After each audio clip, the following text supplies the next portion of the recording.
Bonjour, je suis Julien Grados, gérant et propriétaire des ateliers Rétrograde, un atelier de restauration automobile à Arcis-sur-Aube, divisé en deux parties, tôlerie et mécanique. J'emploie 7 salariés, dont 2 apprenants.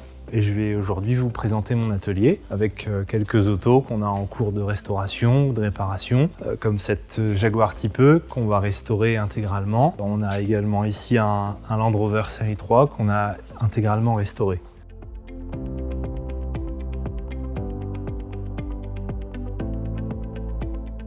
La transmission des savoirs, c'est de voir arriver un jeune qui sait à peine tenir un outil pour, à la fin de l'apprentissage, voir qu'il sait réparer des voitures, qu'il sait trouver des pannes tout seul, qu'il sait passer d'une voiture accidentée à réparer. Je trouve ça exceptionnel.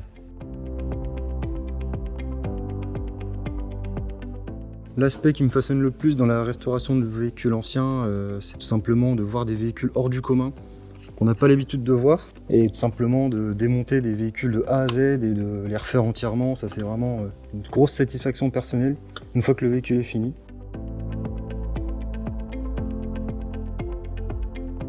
Les principales valeurs que je veux transmettre, la première, c'est la rigueur, puisqu'on travaille sur des autos qui sont exceptionnel, donc on attend de nous un service qui est supérieur à la moyenne. Ce que je cherche à transmettre, c'est une patience qui est au-dessus de la moyenne. On passe des fois 1 an sur la même voiture.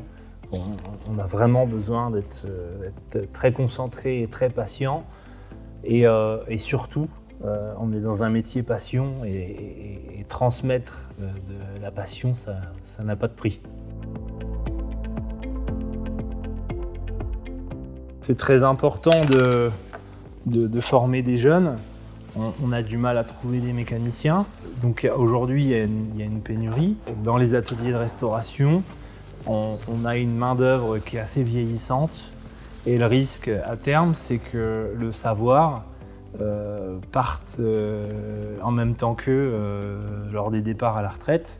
S'il n'y a pas de transmission qui se fait avec des jeunes, demain, on n'aura pas de mécanicien, donc c'est vraiment important aujourd'hui de former des jeunes.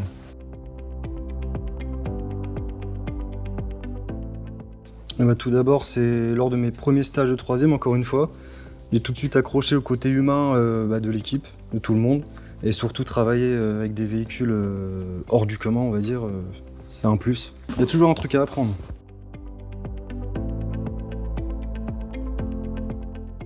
Quand j'ai acheté les locaux actuels, auparavant j'étais dans un petit atelier de 100 mètres carrés, donc je suis passé à 1200 mètres carrés. J'étais tout seul. Je me suis fait aider d'un jeune qui n'avait aucun diplôme en mécanique ni en carrosserie. Moi j'avais besoin de main d'œuvre pour en particulier faire de la carrosserie. Sans diplôme, il a fait un travail remarquable et il était vraiment très bon dans ce qu'il faisait. La preuve est que aujourd'hui, c'est pas parce qu'on a un diplôme qu'on est très bon, et c'est surtout pas parce qu'on n'en a pas qu'on ne saura pas faire le métier.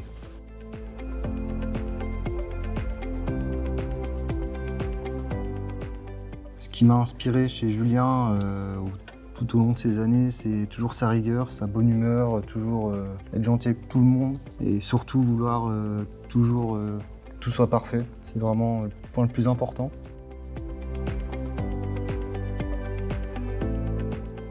J'ai choisi Malcolm puisqu'il a fait son premier stage de 3e, et j'ai vu tout de suite qu'il avait les capacités à devenir un bon mécanicien, beaucoup de patience. J'ai tout de suite vu à l'issue du stage qu'on pourrait continuer ensemble.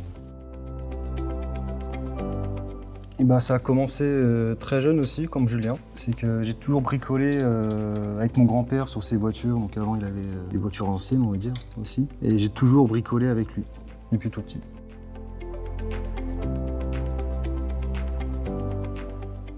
Alors j'ai une grosse anecdote, on va dire, mon tout premier stage de 3e, c'est que j'ai démonté une voiture, une Austin Mini, entièrement. Et juste après, on l'a coupée en deux. Voilà, simplement. En carrosserie, il y a les carrossiers qui ont travaillé dessus et les mécaniciens. Malcolm, il a préparé le train avant, le moteur, ça va bientôt arriver et le train arrière, il arrive aussi. Je veux dire, c'est complet, hein. Ce que je veux, c'est que ce soit fait par les jeunes. Il y en aura plusieurs qui diront, bah, c'est moi qui ai fait ci, c'est moi qui ai fait ça.